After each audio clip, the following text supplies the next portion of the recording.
अस्सलामुअलैकुम वरहमतुल्लाहि वबरकातुहू। अज़ीज़ तलबा, मैं मोहम्मद शहज़ाद ख़ान आप तमाम ही का अपने इस चैनल SK एजुविज़न में खैर मकदम करता हूँ। आप तमाम ही का तहे दिल से इस्तकबाल करता हूँ। उम्मीद करता हूँ आप तमाम ही खैर वाफ़ियत से होंगे और खुश खुर्रम ज़िंदगी गुजारे होंगे। प्यारे बच्चों, आज हम आपके लिए एक सबक और लेकर हाज़िर हुए हैं। इस सबक का नाम है इर्तिक़ा। इस सबक का नाम है इर्तिक़ा। ये एक नज़्म है और इस नज़्म को लिखने वाले हैं जमील मज़हरी। यह है सबक नंबर 25 जो कि आपके निसाब में शामिल है। इससे पहले हमने अल्लामा इक़बाल की नज़्म पढ़ी थी, रूह अर्ज़ी आदम का इस्तक़बाल करती है। उसमें इंसानों के लिए, इस पूरी कौम के लिए, इस पूरे जहान के लिए एक मैसेज था, एक संदेश था कि उनके अच्छे काम, उनके बुरे काम उनको किस हद तक पहुंचा सकते हैं, उनको दुनिया और आखिरत में किन चीज़ों का हुसूल होगा, क्या चीज़ें उनको हासिल होगी। ये सब बातें उसमें आदम अलैहिस्सलाम के ज़रिए इंसान को बताई गई थी। आज की जो नज़्म है, इस नज़्म का उन्वान, इसका टॉपिक, इसका टाइटल है इर्तिक़ा। सबसे पहले आपको ये जानना ज़रूरी है इर्तिक़ा क्या है। इर्तिक़ा एक लफ्ज़ है, उसका मानी है डेवलपमेंट। क्या है? डेवलपमेंट। ये आप यूँ समझ लीजिए, इर्तिक़ा लफ्ज़ बना है तरक्की से। किससे बना है? तरक्की से। सिलसिलेवार तरक्की को इर्तिक़ा कहा जाता है। सिलसिला, स्टेप बाय स्टेप इंसान जो डेवलपमेंट होता है, इंसान का, ज़िंदगी का, दुनिया का, जहान का जो डेवलपमेंट होता है, इसे ही इर्तिक़ा कहा जाता है। अब इंसान की ज़िंदगी में किस तरह की तब्दीलियाँ होती हैं, एक इंसान को अपनी ज़िंदगी में किस चीज़ में तब्दीलियाँ लाने ज़रूरी हैं, कैसे एक इंसान अपनी ज़िंदगी को बेहतर बना सकता है, ये सब बातें आपको इस नज़्म में बताई जाएंगी। हमेशा की तरह नज़्म को शुरू करने से पहले उसके शायर का हम मुख्तसर तारुफ जानेंगे और उसके बाद हम नज़्म की तशरीह करेंगे। एक एक लफ्ज़ बा लफ्ज़ आपको हमेशा की तरह समझाते चलेंगे। अगर अभी तक भी आपने हमारा चैनल सब्सक्राइब नहीं किया है तो प्लीज़ चैनल को सब्सक्राइब करें, ताकि आप हमारी बेहतर से बेहतर वीडियो जल्द से जल्द पा सकें और अपने एग्ज़ाम को अच्छी तरह से फ़ाइट कर सकें। सबसे पहले हम जानेंगे शायर का मुख्तसर तारुफ, उसके बाद हम नज़्म को पढ़ेंगे। शायर का नाम है जमील मज़हरी। 1904 था 1980 आपकी विलादत, आपकी पैदाइश 1904 ईस्वी में हुई थी और आपकी वफ़ात यानी आपका इंतकाल कब हुआ था? 1980 में। सबक देखिए। जमील मज़हरी अज़ीमाबाद पटना में पैदा हुए। अज़ीमाबाद कहाँ है? पटना में है। इब्तदाई तालीम मदरसा सुलेमानिया पटना में हासिल की, बाद में कलकत्ता चले गए। इब्तदाई तालीम यानी प्रारंभिक शिक्षा आपने कहाँ से हासिल की? मदरसा सुलेमानिया, जो कहाँ है? पटना। और पटना कहाँ है? बिहार में है। बाद में कलकत्ता चले गए, वहाँ MA तक की तालीम हासिल की। MA यानी मास्टर्स की। इब्तदा में उर्दू अखबारात में कॉलम लिखते रहे। कॉलम लिखना कहते हैं अखबार में जो आर्टिकल्स हुआ करते हैं उन्हें कॉलम भी कहा जाता है। ठीक है, अखबार में छोटे छोटे साइड में जो कॉलम हुआ करते हैं बच्चों के लिए, बड़ों के लिए, उसे कॉलम कहा जाता है। तो आप उर्दू के अखबारों में क्या लिखते थे? पहले कॉलम लिखा करते थे शुरुआत में, इब्तदाई दौर में। 1950 से 1974 तक शोबाई उर्दू पटना कॉलेज और पटना यूनिवर्सिटी से बहैसियत उस्ताद मुंसलिक रहे। मुंसलिक रहना, जुड़े रहना। मुंसलिक रहना यानी जुड़े रहना। बहैसियत यानी इस हैसियत से। हैसियत क्या थी? उस्ताद की, एक टीचर की। कहाँ पर? पटना कॉलेज में और पटना यूनिवर्सिटी में आप उस्ताद की हैसियत से मुंसलिक रहे, जुड़े रहे। उनका इंतकाल मुजफ्फरपुर में हुआ। उनका इंतकाल कहाँ हुआ? मुजफ्फरपुर में हुआ। 1974 में उन्हें गालिब अवार्ड बराए उर्दू शायरी अता किया गया। गालिब अवार्ड किसे दिया जाता है? जो शायरियों में महारत रखता है, जो शायरी में, उर्दू अदब में एक खुसूसी काम किया करता है, उसको गालिब अवार्ड से, इस एजाज़ से नवाजा जाता है। उससे पहले हमने एक नज़्म पढ़ी थी मुईन अहसन जज़्बी की, ज़िंदगी है तो बहरहाल बसर भी होगी। नज़्म पढ़ी थी, गज़ल पढ़ी थी शायद। तो उसमें भी मुईन अहसन जज़्बी को भी गालिब अवार्ड दिया गया था, जो हमने उसमें आपको बताया था पूरा डिटेल में। नक्श जमील, फ़िक्र जमील, इरफ़ान जमील, आसार जमील के अलावा जमील मज़हरी के मरसिए और मसनवी, आब व सिराब उनकी शायरी किताबें हैं। आपकी किताबों के नाम हैं क्या? नक्श जमील, फ़िक्र जमील, इरफ़ान जमील, आसार जमील। ये सब क्या आपकी किताबें हैं। और जमील मज़हरी के मरसिए, मरसिया किसे कहते हैं? मरसिया एक शायरी की सिन्फ़ है जिसका मतलब होता है रोना या मातम करना। और मसनवी, आब व सिराब उनकी शायरी क्या है? किताबें हैं सारी, जो बहुत ज़्यादा मकबूल हुई हैं, मारूफ़ हुई हैं। शिकस्त फ़तह शिकस्त कहते हैं हारने को, फतह कहते हैं जीतने को। शिकस्त फतह, हार और जीत। नॉवेल्ट, नॉवेल्ट क्या होता है? नॉवेल से छोटा, नॉवेल से छोटा। नॉवेल, बहुत बड़ी दास्तान को नॉवेल कहा जाता है। तो नॉवेल से तो छोटा और अफसाने से बड़ा। अफसाना बहुत छोटा होता है, अफसाने को हम शॉर्ट स्टोरी कहते हैं, और नॉवेल में बहुत बड़ी बड़ी दास्तानें, बहुत लंबी कहानियाँ हुआ करती हैं। तो नॉवेल जितना बड़ा नहीं होता, लेकिन अफसाने जितना छोटा भी नहीं होता। उसके बीच का दरमियानी जो चीज़ होती है, जो सिन्फ को जो लिखी जाती है, उसे नॉवेल्ट कहा जाता है। क्या कहा जाता है? नॉवेल्ट कहा जाता है। तो आपने नॉवेल्ट लिखा है, शिकस्त फतह, हार और जीत। और मंसूरात जमील मजहरी, उनकी नसरी किताबें हैं। नसरी एक तो होता है नज़्म, एक होता है नसर, गद्य जिसे कहा जाता है। नसरी आपकी किताबें हैं। जमील मजहरी ने इकबाल के ज़ेर असर शायरी शुरू की और बाद में तरक्की पसंद तहरीक से वाबस्ता हो गए। किससे? इकबाल से। क्या सीखी आपने? शायरी सीखी। अल्लामा इकबाल के ज़ेर असर कहते हैं अंडर में, ज़ेर असर कहते हैं अंडर में आपने क्या सीखी?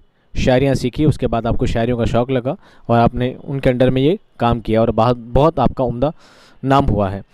अब आप यूँ समझ लीजिए, किसी के अंडर में काम करने से, किसी के ज़ेर असर काम करने से, किसी से इस्लाह लेने से, किसी के सीखने से इंसान में वो तासुरात, इंसान में उसके जैसे जज्बात, उसके जैसे भाव क्या हो जाते हैं? पैदा हो जाते हैं। तो आज जो हम नज़्म पढ़ने जा रहे हैं, इर्तिक़ा, ये नज़्म चूँकि अल्लामा इकबाल की एक नज़्म है, और रूह अर्ज़ी आदम अलैहिस्सलाम का क्या करती है? इस्तकबाल करती है। ये हमने नज़्म पढ़ी थी। तो ये इर्तिक़ा भी उससे बिल्कुल रिलेटेड है। अगर आप इसको पढ़ेंगे, समझेंगे, तो आपको लगेगा ये दोनों बिल्कुल सिमिलर हैं, एक दूसरे से मिलती जुलती हैं। ठीक है, ये बातें आपको इस नज़्म में जानने को और समझने को मिलेंगी। चलिए, यहाँ पर मुख्तसर तारुफ़ ख़त्म होता है। अब हम आज की नज़्म को पढ़ते हैं। नज़्म कुल 3 बंद पर मुश्तमिल है, बनी हुई है। एक एक करके हम बंद पढ़ेंगे, लफ्ज़ ब लफ्ज़ आपको उसका मानी बताएंगे और उसकी पूरी तशरीह करके बताएंगे। एक एक करके बंद पढ़ता हूँ, आपको समझाता चलता हूँ। इर्तिक़ा, जो कि नज़्म का उन्वान, टॉपिक उसका नाम है। नज़्म कुछ इस तरह है। हर हाल में मशीयत मुझको बना रही है, मैं उसकी कुदरतों का शहकार बन रहा हूँ। हर हाल में मशीयत मुझको बना रही है, मैं उसकी कुदरतों का शहकार बन रहा हूँ। ख़ुद अपनी जन्नतों की तख्लीक कर रहा हूँ, ख़ुद अपनी ज़िंदगी का मामार बन रहा हूँ। ये जबर क़द्र की एक मंजिल है दरमियानी, मजबूर तो हूँ लेकिन मुख्तार बन रहा हूँ। ये राह वो है जिसमें हर सांस एक सफ़र है, मंजिल भी रास्ता है, लग़ज़िश भी राह पर है। बहुत ही उम्दा कलाम है। एक एक लफ्ज़ समझे। हर हाल में मशीयत मुझको बना रही है। मशीयत कहते हैं खुदा की मर्ज़ी को, खुदा की मर्ज़ी को कहते हैं मशीयत। तो हर हाल में खुदा की मर्ज़ी मुझे बना रही है। बेशक इंसान का वक़ार, इंसान की इज़्ज़त, इंसान की ज़िंदगी में आने वाले हर दाव पेच, हर उतार चढ़ाव किसकी मर्ज़ी से होता है? खुदा की मर्ज़ी से हुआ करता है। कहने से मुराद ये है कि इंसान की ज़िंदगी में जितनी भी तब्दीलियाँ हुई हैं, इंसान की ज़िंदगी में जो उतार चढ़ाव आते हैं, इंसान जितना बेहतर बनता जाता है, तो ये सब किसकी करामात है? बेशक कि खुदा का करम है। तो हर हाल में मशीयत मुझको बना रही है। हर हाल में मैं जैसा बनता जा रहा हूँ, ये कौन बना रहा है मुझे? मशीयत बना रही है, यानी खुदा की मर्ज़ी मुझे ऐसा बना रही है। मैं उसकी कुदरतों का शहकार बन रहा हूँ। मैं उसकी कुदरतों का, कुदरत कहते हैं खुदा की कुदरत, यानी गैब से ताकत, खुदा की गैबी ताकत को कुदरत कहा जाता है। खुदा की गैबी ताकत को क्या कहा जाता है? कुदरत कहा जाता है। मैं उसकी कुदरत का, मैं उसकी ताकत का शहकार बन रहा हूँ। शहकार कहते हैं बेहतरीन नमूना, बेहतरीन नमूने को क्या कहते हैं? शहकार कहते हैं। तो मैं खुदा की कुदरत का शहकार, नमूना बनता जा रहा हूँ, एक बेहतरीन नमूना, एक मिसाल बनता जा रहा हूँ अपने आप में। कैसे? खुदा की मर्ज़ी से। ख़ुद अपनी जन्नतों की तख्लीक कर रहा हूँ। तख्लीक कहते हैं बनाने को, पैदा करने को। तख्लीक कहते हैं पैदा करने को। मैं ख़ुद अपने लिए जन्नत पैदा कर रहा हूँ। जन्नत वो वाली जन्नत नहीं, ठीक है, जन्नत यानी खुशहाली वाली, आबादी वाली जन्नत कहते हैं। या जन्नत को पैदा करने से मुराद ये हो सकता है कि इंसान के अच्छे अमाल उसके लिए जन्नत का रास्ता खोल देते हैं। तो मैं ख़ुद अपनी जन्नतों की तख्लीक कर रहा हूँ, यानी मैं ख़ुद अपने लिए जन्नत बना रहा हूँ। कैसे बना रहा हूँ? अच्छे अमाल करके। ख़ुद अपनी ज़िंदगी का मामार बन रहा हूँ। ज़िंदगी का मामार कहते हैं निर्माता को, बनाने वाले को। मामार यानी बनाने वाला। अब मैं ख़ुद अपनी ज़िंदगी बना रहा हूँ। कैसे? खुदा की मर्ज़ी से। मैं ख़ुद अपनी ज़िंदगी बना रहा हूँ, ख़ुद अपने लिए जन्नत बना रहा हूँ, अपने कामों से, अपने कामों के तरीक़ों से। ये जब्र क़द्र की एक मंजिल है दरमियानी। ये जब्र क़द्र, जब्र कहते हैं मजबूर होने को, जब्र कहते हैं मजबूर होने को, और क़द्र कहते हैं इख्तियार होने को। क़द्र कहते हैं इख्तियार होने को, कुछ हासिल कलाम होने को, इंसान में कुछ क्वालिटी होने को। तो मैं जब्र क़द्र की यानी मजबूर भी हूँ और इख्तियार भी है, दोनों ही चीज़ें हैं। तो जब्र क़द्र की एक मंजिल है, एक ऐसी स्टेज पे पहुँच चुका हूँ कि उसकी दरमियानी हालत है, दरमियानी नहीं बीच में। जब्र और क़द्र की मजबूरी वाली हालत और इख्तियार वाली हालत के बीच वाली हालत वाली स्टेज में मैं पहुँच चुका हूँ। आगे लिखते हैं, मजबूर तो हूँ लेकिन मुख्तार बन रहा हूँ। मजबूर भी हूँ, मजबूर भी हूँ लेकिन मुख्तार भी बन रहा हूँ, यानी इख्तियार भी है। मुख्तार कहते हैं जिसके पास इख्तियार हो, जिसको कुछ करने की ताकत हो, कुछ करने का जज्बा हो, कुछ करने के लिए इख्तियार हो, उसे मुख्तार कहते हैं। क्या कहते हैं? मुख्तार कहते हैं। ये राह वो है जिसमें हर सांस एक सफ़र है। ये जो ज़िंदगी की राह है, ये जो ज़िंदगी का एक एक करता हर लम्हा लम्हा गुजर रहा है, ये जो ज़िंदगी हम गुजार रहे हैं, ये ज़िंदगी क्या है? एक रास्ता है, एक राह है, एक सफ़र है। और यहाँ पर ली जाने वाली हर एक एक सांस, हमारी ज़िंदगी हर एक लम्हा क्या है? एक सफ़र है, एक यात्रा, एक ट्रैवल है। मंजिल भी रास्ता है, और मंजिल हमारा क्या है? रास्ता है। जो मंजिल, जिस मंजिल पर हम जा रहे हैं, जिस ज़िंदगी को हम गुजार रहे हैं, ये एक रास्ता है। लग़ज़िश भी राह बर है। लग़ज़िश कहते हैं लड़खड़ाने को, लग़ज़िश कहते हैं लड़खड़ाने को, या लग़ज़िश कहते हैं भूल चूक को, कोताहियों को, गलतियों को। राह बर कहते हैं साथी को, राह बर कहते हैं साथी को। राह में साथ चलने वाला, राह में साथ चलने वाला वो कहलाता है राह बर। राह का साथी, राह का साथी कौन? हमारी गलतियाँ हमारी साथी है। ये था इसका वर्ड टू वर्ड मीनिंग। अब इसको समझें कि शायर इसमें क्या कहना चाहता है। शायर क्या कहता है? हर हाल में मशीयत मुझको अपना रही है, मैं उसकी कुदरतों का शहकार बन रहा हूँ। यानी खुदा मुझे जैसा बना रहा है, खुदा मुझे जैसे इख्तियार दे रहा है, खुदा मुझे जिस हालत में बना रहा है, जिस तरह वो मुझे बनाना चाहता है, मैं वैसा धीरे धीरे बनता जा रहा हूँ। खुद अपनी जन्नतों की तख्लीक कर रहा हूँ, खुद अपनी ज़िंदगी का मामार बन रहा हूँ। मैं खुद अपने लिए जन्नत बना रहा हूँ, अपने कामों से, अपने नेक अमल से अपने लिए जन्नत बना रहा हूँ, अपने लिए जन्नत के रास्ते खोल रहा हूँ, और ख़ुद अपनी ज़िंदगी का मामार बन रहा हूँ। मैं अपने लिए खुद के लिए ज़िंदगी बना रहा हूँ, मैं अपनी ज़िंदगी को बेहतर बना रहा हूँ अपनी कोशिशों से, अपनी कोशिशों से, अपनी कामों से अपनी ज़िंदगी को बना रहा हूँ, अपनी ज़िंदगी को बेहतर बना रहा हूँ। ये जब्र क़द्र की एक मंजिल है दरमियानी, लेकिन हालत कुछ ऐसी है, लेकिन हालत कुछ ऐसी है, मजबूर तो हूँ लेकिन मुख्तार बन रहा हूँ, मजबूर भी हूँ लेकिन मुख्तार बन रहा हूँ। ये राह वो है जिसमें हर सांस एक सफ़र है, मंजिल भी रास्ता है, लग़ज़िश भी राह बर है। देखिए, खुदा ने इंसान को बहुत सारे इख्तियारात दिए हैं, खुदा ने इंसान को बहुत सारे इख्तियारात दिए हैं, लेकिन खुदा ने इंसान को बहुत जगह बांध कर रखा है, बहुत जगह बांध कर रखा है, बहुत जगह उसे जबर की हालत में डाला है, बहुत जगह मजबूरियां भी दी है, बहुत जगह उससे इख्तियारात भी लिए हैं। जैसे खुदा ने इंसान को अक्ल दी है, खुदा ने इंसान को शऊर दिया है, समझ दी है, उसे बहुत से काम करने के इख्तियार दिए हैं, उसे मुँह दिया है, पेट दिया है, उसे खाना खाने के लिए समझ दी है, वो घूम सकता है, फिर सकता है, चल फिर सकता है, उसके लिए इबादत कर सकता है। ये सब उसके इख्तियार में है, सब कुछ उसके हाथ में है। वो चाहे अपनी ज़िंदगी को जैसे चाहे वैसे गुजार सकता है, ये सब इख्तियार खुदा ने उसको दिए हैं। लेकिन इंसान चाहे कि मैं यहाँ रहकर 900 साल जी लूँ, तो क्या इंसान के हाथ में है? नहीं। यहाँ पर इंसान को बांधा गया है, यहाँ पर इंसान को बांधा गया है, यहाँ पर इंसान से ये इख्तियार ले लिया गया है। इंसान चाहता है कि वो ज़िंदगी में 1000 साल जिए, 2000 साल, 4000 साल जिए, लेकिन वो इंसान के इख्तियार में नहीं है। कुछ इख्तियारात खुदा ने रखे हैं। खुदा ने इंसान को ज़िंदगी तो दी है, लेकिन ज़िंदगी की मयाद नहीं बताई है, ज़िंदगी की मयाद नहीं बताई है, बल्कि उसको बताया गया है कि ये जो ज़िंदगी तुझे मिली है, इसे बेहतर बनाना है, इसे अच्छा बनाना है, इसे सुकून के साथ जीना है कि परेशानियों के साथ जीना है, ये तेरे हाथ में है। लेकिन कितना जीना है, कितना नहीं जीना है, ये मेरे इख्तियार में है। ये खुदा ने अपने इख्तियार में लिया है, बल्कि इंसान को इख्तियार में नहीं दी है बात। तो इंसान के लिए क्या है? तो आखिरी मिसरे में शायर क्या फरमाते हैं कि मंजिल भी रास्ता है, लग़ज़िश भी राह बर है। यानी इंसान कहते हैं, शायर फरमाते हैं कि इंसान की जो ज़िंदगी है उसमें तकलीफ़ें भी आती है, उसमें परेशानियाँ भी आती है, उसमें मुश्किलात भी आती है, और इसी मुश्किलात को दूर करते हुए, इन परेशानियों को दूर करते हुए इंसान को ज़िंदगी गुजारनी होती है, इंसान को ज़िंदगी गुजारनी होती है। यही उसकी ज़िंदगी का अहम फ़रीज़ा है। अगर खुदा ने कुरान में फ़रमाया है, खुदा रब्बुल इज़्ज़त कुरान में फरमाया है कि बेशक मैंने जिन्नों इंसानों को सिर्फ इबादत के लिए पैदा किया है, सिर्फ इबादत के लिए पैदा किया है। लेकिन खुदा ने ये तो नहीं कहा कि आप 24 घंटे मस्जिद में ही पड़े रहें, मस्जिद में ही इबादतें करते रहें। आप 24 घंटे रोज़े की हालत में रहें, दिन रात इबादतों में मशगूल रहें, दुनिया के सब काम को तर्क कर दें, हर काम छोड़ दें? नहीं, खुदा ने दूसरे काम भी कहे। खुदा ने कहा शादियाँ करो, खाओ पियो, घूमो फिरो, आपको हर काम की आज़ादी भी दी है। बेशक उसने इबादत के लिए पैदा किया है, लेकिन उसे दूसरे इख्तियारात भी दिए हैं अपनी ज़िंदगी को बेहतर बनाने के लिए, अपनी ज़िंदगी को अच्छा बनाने के लिए, जन्नत का रास्ता खोलने के लिए, जन्नत को पाने के लिए, गुनाहों से बचने के लिए, दोज़ख से बचने के लिए आपको अक्ल दी है, शऊर दिया है, समझ दी है। ये सब अख्तियारात खुदा ने इंसान को दिए हैं। तो इंसान की ज़िंदगी में लग्जिश, कमियां उसकी साथी हैं, कमियां उसकी क्या है? साथी हैं। इंसान की ज़िंदगी में कमियां होती रहती हैं, गलतियाँ होती रहती हैं, लेकिन ये गलतियाँ उसकी साथी हैं।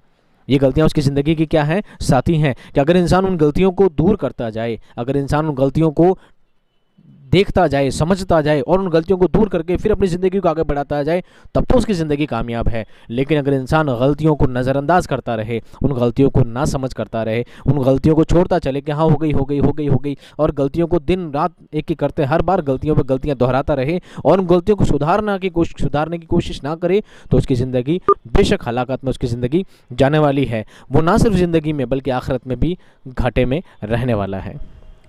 समझ में आया? अगला बंद देखिए, समात फरमाए। हिकमत के रहबरी में परवाज़ की उमंगें इम्कान के दायरों को फैला के बढ़ रही है।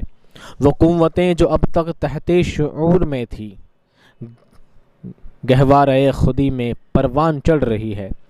अंजाम की बसीरत ख्वाहिश पे हुक्मरां है, आज़ादियाँ खुद अपनी जंजीर गढ़ रही है। पकड़े हुए है दामन गो खैर व शर हमारा, पाबंदियों में भी है जारी सफ़र हमारा। लफ्ज़ ब लफ्ज़ समझिए। पहला लफ्ज़ लिखा है हिकमत की रहबरी में परवाज़ की उमंगे। हिकमत किसे कहते हैं? हिकमत कहते हैं अक्ल को, दानाई को, समझ को, यानी समझ की रहबरी में, हम समझ के रिगार्डिंग, समझ के अंडर में, रहबरी में, रास्ता दिखाने में। परवाज़ की उमंगे, परवाज़ कहते हैं उड़ान को, परवाज़ कहते हैं उड़ान को। उमंगे, उमंग कहते हैं उद्देश्य को, इंसान की कुछ पाने की चाहत को। इंसान में उमंगे हैं उड़ने की, परिंदों की परवाज़ की तरह इंसान का जहन है, उसका दिमाग है, उसकी अक्ल है, उसमें ख्वाहिश है आसमान में उड़ने की, उसमें ख्वाहिश आसमान में उड़ने की। इम्कान के दायरों को फैला के बढ़ रही है। इम्कान कहते हैं कयास लगाने को, इम्कान कहते हैं कयास लगाने को, अंदाज़ा लगाने को। तो अंदाज़ा लगाने के जो दायरे हैं, दायरा कहते हैं घेरे को, दायरा कहते हैं घेरे को, या गोल चक्कर को भी कहते हैं, दायरा कहते हैं घेरे को। तो जो अंदाजे के घेरे हैं, इनको फैला रही है और आगे बढ़ रही है। हमारी अक्ल क्या कर रही है? धीरे धीरे हमारी ज़िंदगी को बढ़ा रही है। हमारे जो अंदाज़े हैं, एक इंसान ने अंदाज़ा लगाया कि यार मोमबत्ती जब जलाई जाती है, एक दिया जब जलाया जाता है, हवा आ जाती है और दिया बुझ जाता है और अंधेरा हो जाता है। क्यों ना ऐसी रोशनी ईजाद की जाए, क्यों ना ऐसी रोशनी ईजाद की जाए, क्यों ना ऐसी चीज़ बनाई जाए कि वो रोशनी भी दे, अंधेरे को उजाला भी, अंधेरे में उजाला भी करे, और जब हवा आए तो बुझे भी नहीं, हवा आए तो बुझे भी नहीं। तो बल्ब की ईजाद हुई, बिजली की ईजाद हुई। तो हमारे इम्कान के दायरे, हमारे अंदाज़ों के जो दायरे हैं, धीरे धीरे बढ़ते जा रहे हैं। क्यों? हमारी हिकमत से, हमारी दानाई से, समझ से, इंसान की दानाई से, उसकी समझ से, उसकी रहबरी में, उसके दिमाग की रहबरी में, उसके परवाज़ की उमंगें, उसके उड़ने के हौसले को और बढ़ाई जा रही है। वो क़ुव्वतें जो अब तक तहते शऊर में थी, वो क़ुव्वतें, वो समझ, क़ुव्वत कहते हैं समझ को, एबिलिटी को, वो जो एबिलिटी थी अब तक तहते शऊर, तहते शऊर कहते हैं, शऊर कहते हैं समझ को, शऊर कहते हैं समझ को, समझ के तह में थी, समझ के नीचे थी, समझ के सबसे नीचे वाले में जो क़ुव्वत हमारी दबी हुई थी, समझ के सबसे तह में हमारी जो समझ दबी हुई थी, गहवारे खुदी में परवान चढ़ रही है। गहवारा कहते हैं पालने को, गहवारा कहते हैं पालने को, झूले को, झूला नहीं होता, झूला पालना जिसमें बच्चे को खिलाया जाता है, गहवारा, उसे कहते हैं गहवारा।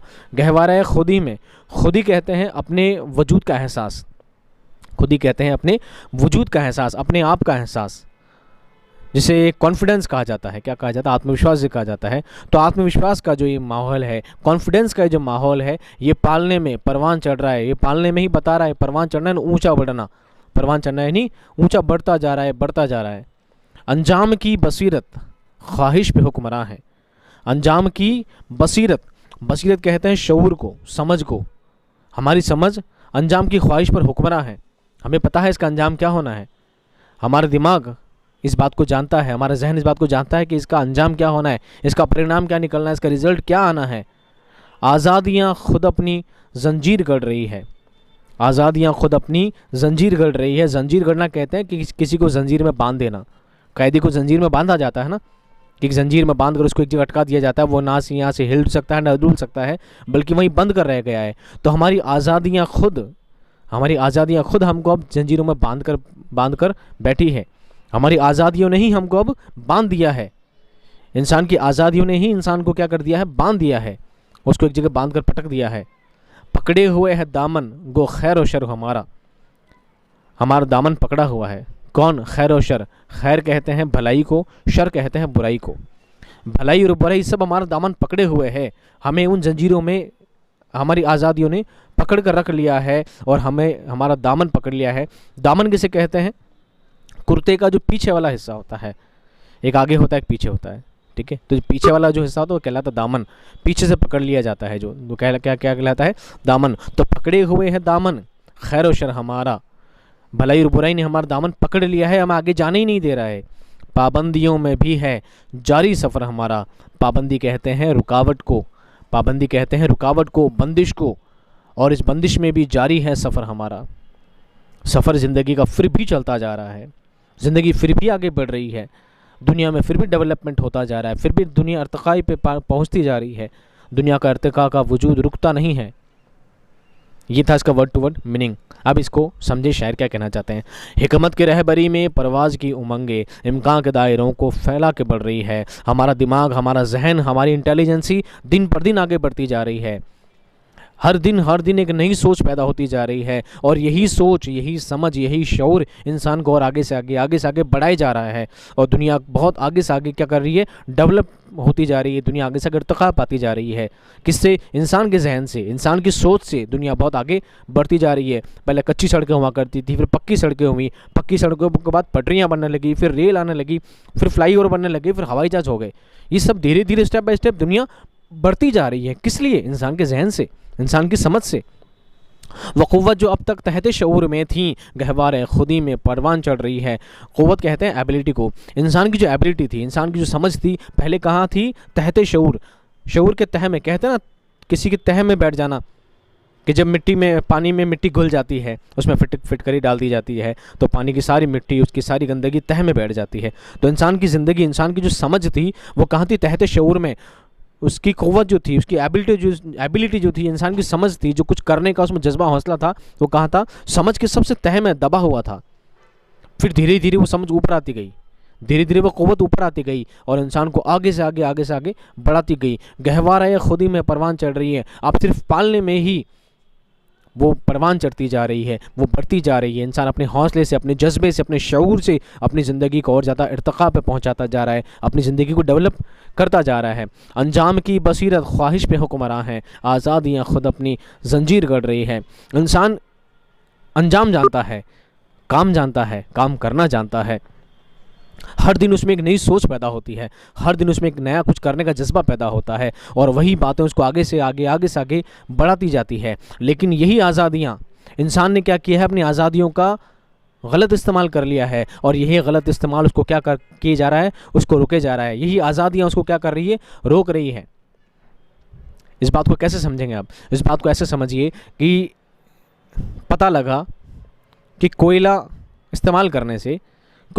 इस्तेमाल करने से ट्रेन चल सकती है, तो इंसान ने बहुत ज़्यादा कोयले का इस्तेमाल करना शुरू कर दिया, बहुत ज़्यादा इस्तेमाल करना शुरू कर दिया। यहाँ तक कि इतना कोयला इस्तेमाल कर लिया कि कोयला क्या हो गया? ख़त्म हो गया। कोयला क्या हो गया? ख़त्म हो गया। उसमें क्या होगा? धीरे धीरे मुश्किलात आने लगी। इंसान को जब पता लगा कि इस चीज़ से, कि ज़मीन में गड्ढा करने से, ज़मीन में बोरवेल लगाने से, समझते ना, बोरिंग जिसे कहा जाता है, बोरवेल लगाने से ज़मीन से पानी निकाला जा सकता है। ये इंसान की सोच है, उसकी समझ, उसका शऊर है ना, उसमें क्वालिटी है इस चीज़ को समझने की, परखने की। तो इंसान ने क्या बोरवेल लगा दिया, और क्या हुआ? बोरवेल से पानी, अंधाधुंध पानी निकाला जाने लगा। जितनी पानी की बर्बादी पहले होती थी, उससे ज़्यादा बर्बादी होने लगी। पहले पानी की कमी थी, पहले हैंडपम्प पर जाकर, नलके पर जाकर पानी भर के लाना होता था। अब घर में ही बटन दबाया और बोरवेल से पानी स्टार्ट, तो पहले से ज़्यादा बर्बादी होने लगी। तो बताइए, क्या जल संकट आना वाजिब है? बिल्कुल वाजिब है। जल संकट धीरे धीरे बढ़ता जा रहा है। क्यों? क्योंकि पानी की बर्बादी ज़्यादा होती जा रही है। यानी इंसान को जितनी ज़्यादा सुविधा मिलने लगी है, जितनी ज़्यादा ऐशो आराइश मिलने लगी है, जितना ज़्यादा आराम मिलने लगा है, जितनी उसको आज़ादी मिलने लगी है, वो उतना ही ज़्यादा उन आज़ादियों का गलत इस्तेमाल करने लगा है और इन्हीं आज़ादियों ने उसको बांध दिया है। इन्हीं आज़ादियों ने उसको बांध दिया है। दिल्ली में जो वायु प्रदूषण हुआ है उसको आप अच्छी तरह से जानते हैं, ये इंसान का ही नतीजा है। दिन पर दिन ध्वनि प्रदूषण हो रहा है, पानी आलूदा होता जा रहा है, ये सब किसका? इंसान की आज़ादियों का नतीजा है। उसके बाद फिर कह रहे हैं पकड़े हुए हैं दामन गो खैर व शर हमारा, और हमारे दामन को पकड़े जा रहा है। कुछ भलाइयाँ कुछ बुराइयाँ हमारे किए हुए काम के नतीजे हमें पकड़ते जा रहे हैं। पाबंदियों में भी है जारी सफ़र हमारा, और इतनी पाबंदियाँ होने के बावजूद, इतनी बंदिशें होने के बावजूद भी क्या ज़िंदगी रुक रही है? उसके बावजूद भी ज़िंदगी का सफ़र चलता जा रहा है। इंसान इर्तिका को पाता जा रहा है, इस ज़िंदगी को डेवलप करता जा रहा है, पूरी दुनिया को डेवलप करता जा रहा है। इतनी मुश्किलात आने के बावजूद, इतनी पाबंदियाँ होने के बावजूद, इतनी परेशानियाँ होने के बावजूद क्या इंसान का काम रुक रहा है? नहीं, इंसान का काम तो आगे से आगे बढ़ता जा रहा है। इंसान कभी भी अपने काम को रोक नहीं पाता है, इंसान कभी अपने आप को रोक नहीं पाता है। इंसान इस दुनिया के निज़ाम को रोक नहीं सकता। दुनिया का निज़ाम है, चलना तय है। एक इंसान के पीछे दुनिया का निज़ाम नहीं रुक सकता। और चाहे कितनी परेशानियाँ हों, चाहे कितनी दुश्वारियाँ हों, चाहे कितनी प्रॉब्लम्स, कितनी परेशानियाँ हो, कितनी मुश्किलात हो, इंसान की ज़िंदगी रुकने वाली नहीं है। और इतनी मुश्किलात के बाद भी इंसान की ज़िंदगी का सफ़र चलता जा रहा है। यही दुनिया का निज़ाम है। आखिरी बंद देखिए, समात फरमाएं जज्बात रफ्ता रफ्ता अफकार बन रहे हैं, अफकार का नतीजा किरदार बन रहा है। सुनिए ढंग से, जज्बात रफ्ता रफ्ता अफकार बन रहे हैं, अफकार का नतीजा किरदार बन रहा है। हमदर्दियों की शिद्दत इंसाफ बन रही है, परवरदगी का जज्बा ईसार बन रहा है। लग़ज़िश से तजुर्बा है और तजुर्बे से हिकमत, तहक़ीक़ हो रही है, मयार बन रहा है। गुमराहियों से होकर है रास्ता हमारा, तारीख़ बन रहा है हर नक्श पा हमारा। बहुत अच्छा शेर है। लफ्ज़ बा लफ्ज़ सुने, जज्बात रफ्ता रफ्ता, जज्बा की जमा है जज्बात, फीलिंग्स, भाव।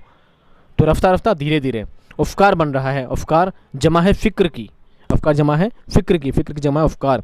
तो जज्बात धीरे धीरे फ़िक्र बन रहे हैं, फीलिंग्स धीरे धीरे फ़िक्र बन रही है, इंसान का चिंतन का विषय बन रहा है। हिंदी में से यूँ कह सकते हैं, इंसान की सोचने का वजूद बन रहा है, सोचने की वजह बन रही है। अफ़कार का नतीजा किरदार बन रहा है। और इंसान की सोच का नतीजा, इंसान की सोच का नतीजा, उसका परिणाम, उसका रिजल्ट क्या हो रहा है? इंसान का किरदार बन रहा है। इंसान एक अच्छा किरदार अपने आप में ढालता जा रहा है, अपने आप को बेहतर से बेहतर बनाने की कोशिश करता जा रहा है। हमदर्दियों की शिद्दत इंसाफ बन रही है। हमदर्दी, किसी का दर्द समझने की भावना, किसी के दर्द समझने का भाव, किसी के दर्द को समझने का जज्बा, उसकी शिद्दत, शिद्दत यानी बहुत ज़्यादा, शिद्दत यानी बहुत ज़्यादा इंसाफ बन रही है। इंसाफ कहते हैं अदल इंसाफ, इंसाफ करने की भावना इंसान के दिल में पैदा हो रही है। क्यों? किसी का भाव समझ के, किसी का दर्द, किसी की तकलीफ को समझ कर इंसान क्या शिद्दत की भावना, इंसान में इंसाफ की भावना आती जा रही है। परवरदगी का जज्बा ईसार बन रहा है, परवरदगी का जज्बा ईसार बन रहा है। अब परवरदगी किसे कहते हैं? परवरिश करने को। परवरदगी मतलब परवरिश करना, परवरिश करने का जो जज्बा है वो ईसार बन रहा है। ईसार कहते हैं कुर्बानी को, ईसार कहते हैं कुर्बानी को। अपने भाई की तरक्की के लिए, अपने मुल्क की तरक्की के लिए इंसान क्या को होता जा रहा है? कुर्बान होता जा रहा है। लग़ज़िश से तजुर्बा है और तजुर्बे से हिकमत। लफ्ज़ समझें, लग़ज़िश कहते हैं गलतियों को, कोताहियों को।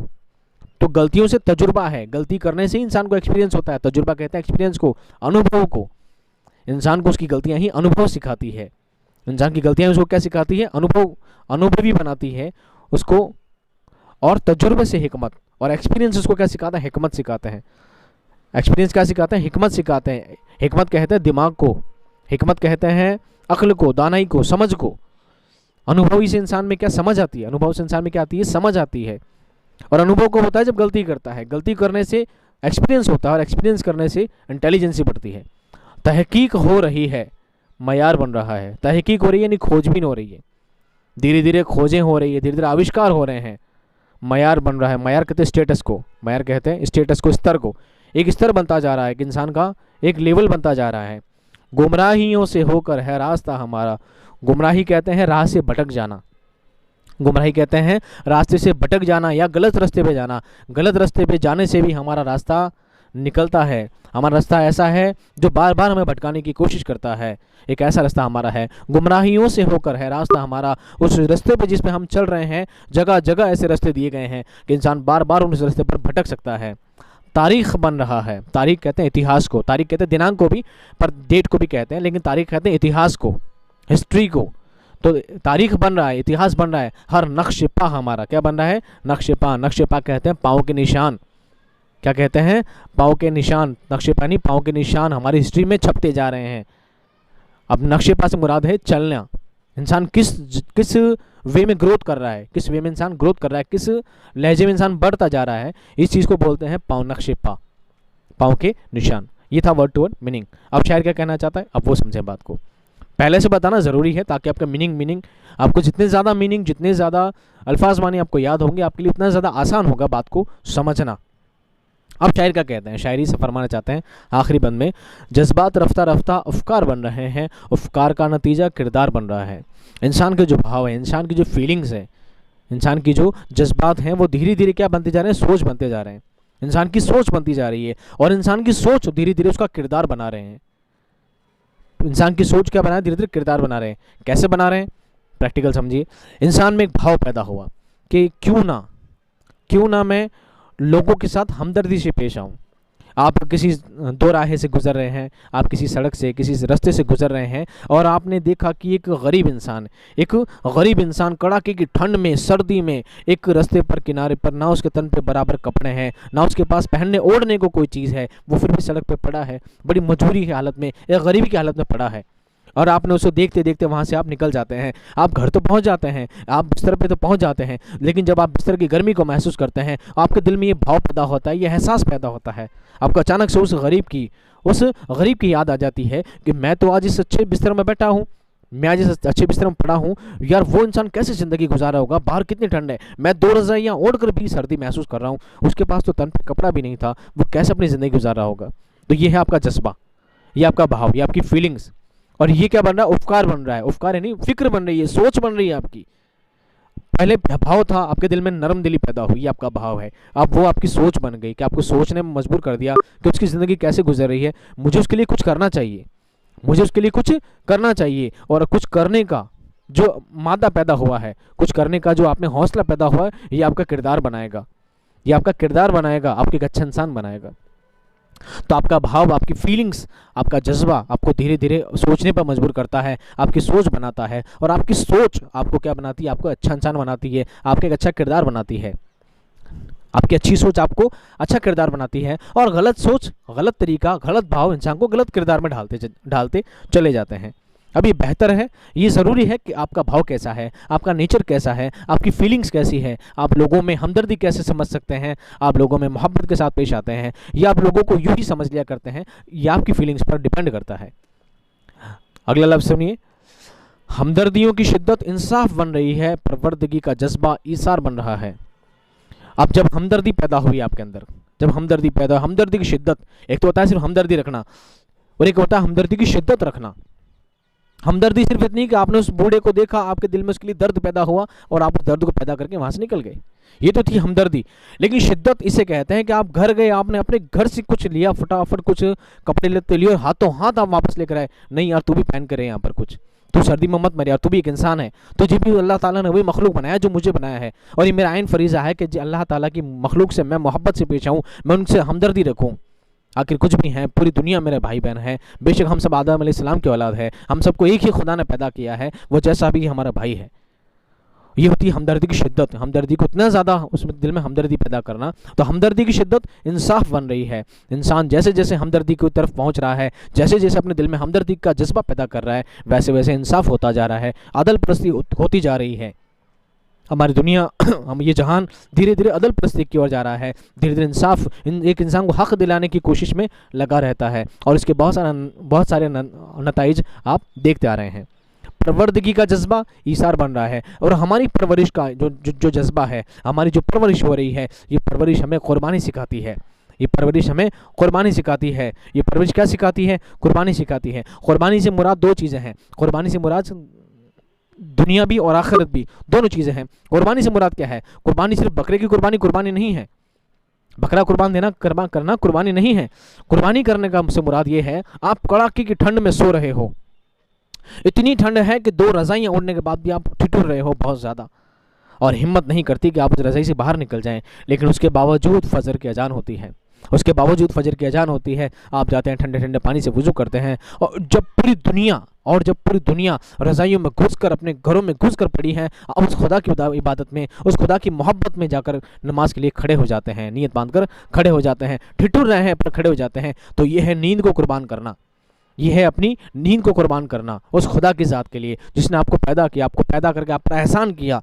ये उसका एहसान का बदला नहीं है, बल्कि उसकी मोहब्बत है कि आपको उसकी मोहब्बत में सब कुछ कुर्बान करना है, चाहे अपनी नींद हो, चाहे अपना चैन हो, सब उसके लिए कुर्बान करना है। बेशक हमें जो कुछ अता हुआ है उस रब की नेमत है, उस रब की नेमत है। तो ये परवरिश का जज्बा है, हमें ऐसी परवरिश दी गई है कि हम कुर्बानी करना सीख गए हैं, हम कुर्बानी करते जा रहे हैं। ये हुआ आखिरत की कुर्बानी। एक हुई मुल्क के लिए कुर्बानी कि 2 मुल्कों में जंग हो रही है, 2 मुल्कों में जंग हो रही है और दूसरे मुल्क के लोग हमारे मुल्क को तहस नहस करने आ रहे हैं, हमारे मुल्क को बर्बाद करने आ रहे हैं, हमारे मुल्क को बर्बाद करने आ रहे हैं। उन लोगों से लड़ने के लिए चाहे अपनी जान चली जाए, जो लोग बॉर्डर पे शहीद होते हैं, तो वो भी क्या कुर्बानी है, वो भी क्या है कुर्बानी है। और कुर्बानी हर चीज़ की है, आप जिस लेवल पे, जिस स्तर पे, जिस समझ के साथ आप समझ सकते हैं, वो सब चीज़ क्या है कुर्बानी है। तो हमारी परवरिश हमें क्या सिखाती है, कुर्बानी सिखाती है। लग़ज़िश से तजुर्बा है और तजुर्बे से हिकमत, तहकीक हो रही है, मयार बन रहा है।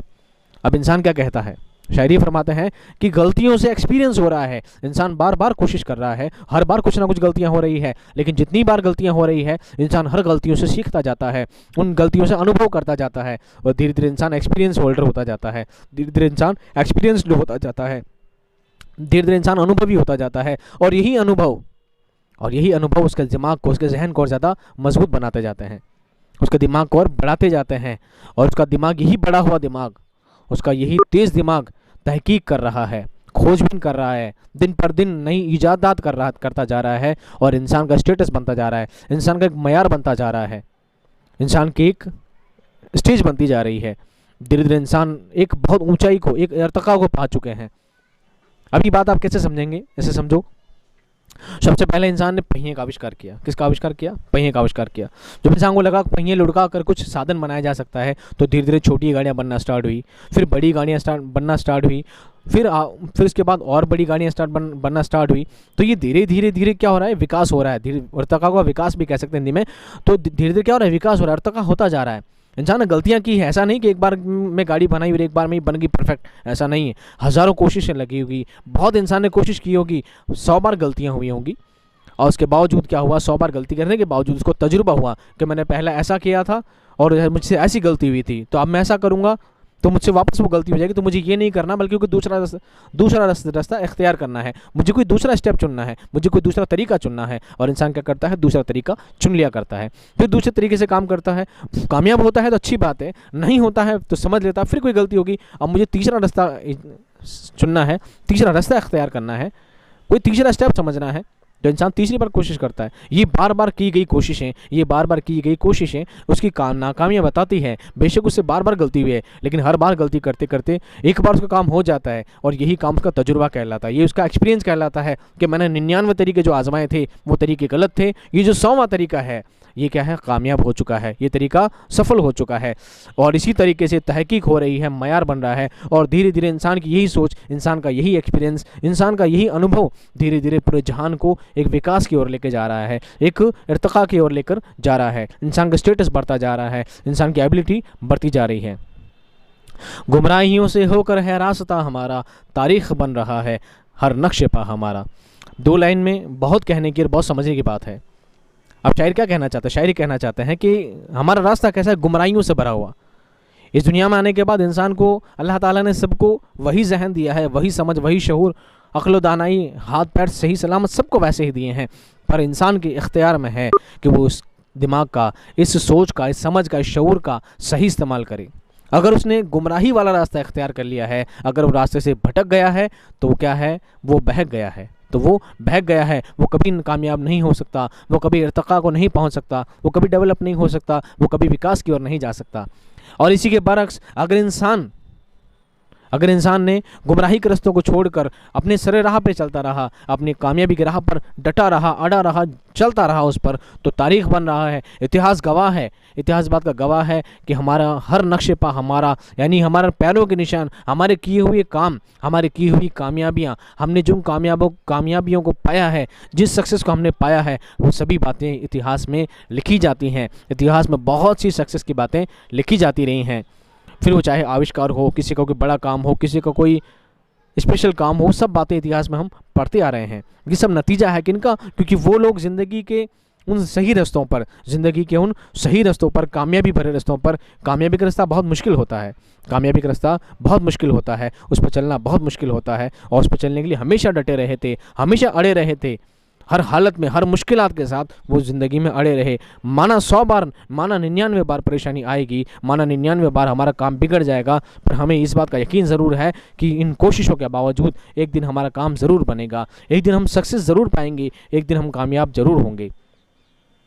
यही बातें आपको इस नज़्म में शायर ने बयान की है कि इंसान का अर्तका, इंसान का अर्तका, इस जहान का अर्तका, इंसान का डेवलपमेंट, इस दुनिया का विकास, सब कुछ किसके पीछे है? इंसान की अच्छी सोच, उसके अच्छे भाव, उसके जज्बात के पीछे है। अगर इंसान में अच्छे जज्बात हैं, अगर इंसान में अच्छी फीलिंग्स है, अगर इंसान में अच्छी सोच है, सही समझ, सही शऊर का अगर इस्तेमाल करता है, वो कामयाबी की राह पर अगर डटा रहता है, तो एक दिन वो कामयाबी पा लिया करता है। और अगर वो कामयाबी के रास्ते से भटक जाता है, तो वो गुमराही में चला जाता है, वो बहक जाता है, और वो कभी कामयाबी नहीं पा सकता। उम्मीद करता हूँ ये नज़्म आपको ज़रूर पसंद आई होगी। पसंद आई है तो लाइक ज़रूर करें, अपने दोस्तों तक ज़रूर शेयर करें। मैं मिलता हूँ आपसे बहुत जल्द नेक्स्ट वीडियो में।